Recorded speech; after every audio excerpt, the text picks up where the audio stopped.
We are less than 3 weeks away from the first college football game of the new season, but there has been a lot of action off the field with several schools leaving their conferences for greener pastures. Oregon and Washington set to follow USC and UCLA to the Big Ten in 2024, while Colorado is heading back to the Big 12 along with Utah, Arizona, and Arizona State. That leaves the Pac-12 at a crossroads with just 4 schools. The moves are likely to bring those schools more money from TV broadcasting deals, but some worry smaller schools will be left out and student athletes will pay the price. Okay, so I don't care what conference, who we're playing against, we're trying to win. All this is about money, you know that. It's about a bag. Everybody's chasing a bag. Then you get mad at the players when they chase it. How is that? How do the grown-ups get mad at the players when they chasing it when the colleges are chasing it? what cost is it to those student athletes? We're talking about a football decision. They based off football, but what about softball and baseball who have to travel cross country? Do we ask about the cost to them? Do we know what the #1 indicator of symptom of or cause of mental health is? It's lack of rest and sleep. So let's take this to group chat now. I want to bring in business reporter Alexis Christoforous, along with ABC News contributor LZ Granderson and ESPN senior writer Heather Dinich for more. Welcome all, and thanks for being here. Heather, we'll start with you. These West Coast schools are going to be part of the Big Ten. I remember when my alma mater, Syracuse, was part of the Big Ten, which means they're going to actually have to fly across the country for most of their games. How do you think this is going to work, and what kind of burden will this put on student athletes? I spoke to UCLA athletic director Martin Jarman about this just minutes ago, to be quite honest. And he said that there are 2 things under consideration.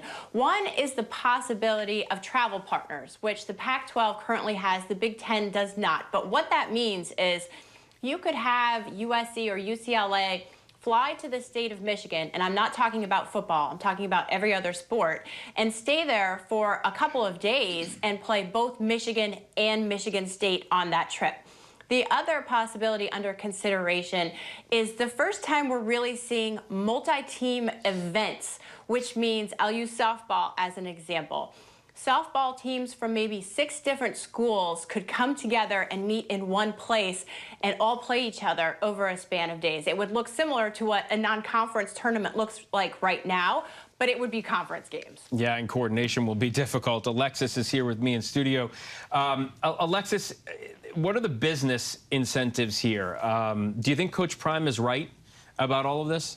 I mean, it certainly looks like they're chasing the purse, right? And it's hard to make the argument that they're not. This really began over 2 decades ago when we started to see conference realignments really based on these lucrative television deals. We're talking about billions of dollars here that get fed back into the conferences, fed back into the schools to do things like pay coaches and come up with better elite equipment so that they can attract the highest talent, the best talent. You know, Pac-12, which will now be Pac-4, could not come up with a lucrative enough deal with Apple TV for the streaming rights to these games. The distribution wasn't right, the cash was not enough, and so we saw schools start to jump ship. I think that the realignment that started 2 decades ago really shows that allegiances can be bought, you know, and they're only as good as until the next best offer comes along. Pac-12 to Pac-4.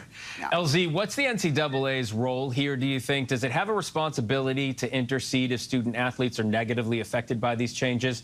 And how much power does it actually have? The NCAA is stepping in to save children, students who are being taken advantage of by the business of college sports. Seriously? That's like asking the wolf to protect the chickens in the den. Listen, the reality is that the NCAA was largely gutted in terms of power once the NIL became a reality. The NCAA's power was always its ability to punish students however it saw fit. Now, it would tell you that it would punish students or programs based upon illegal recruiting, or if there was any money exchange, any sort of materials exchange that violated rules. But really, if you take a look at how that the NCAA sort of punished students in schools, it was really on a case-by-case basis. It wasn't any really consistency. It was just depending upon how the leadership of the NCAA and the relationships with the universities really impacted how they were punished for violations. And this is something that's been going on much longer than 20 years. You have to go all the way back to the 1990s, really, with Notre Dame. Notre Dame was the first school to break away from all the other schools with the NBC in order to have more money. And what we've been witnessing over the last 30, 40 years is everyone else trying to catch up to the business model that Notre Dame introduced when they had a new contract with NBC. That's where this all began. All right. So, Heather, where does this leave the teams in the Pac-12? As Alexis says, it's now the Pac-4. Could we see some more moves in the coming days and weeks, do you think?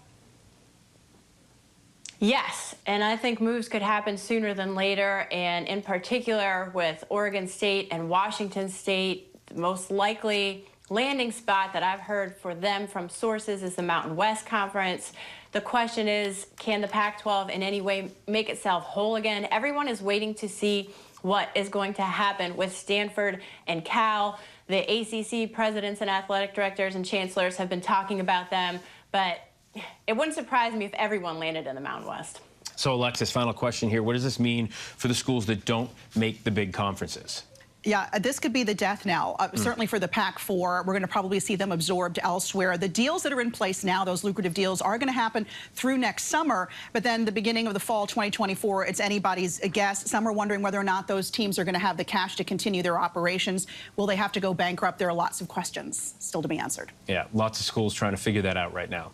All right, thanks so much. Elsie Granderson, Heather Dinich, and Alexis Christoforous, thanks for the conversation. Do appreciate it.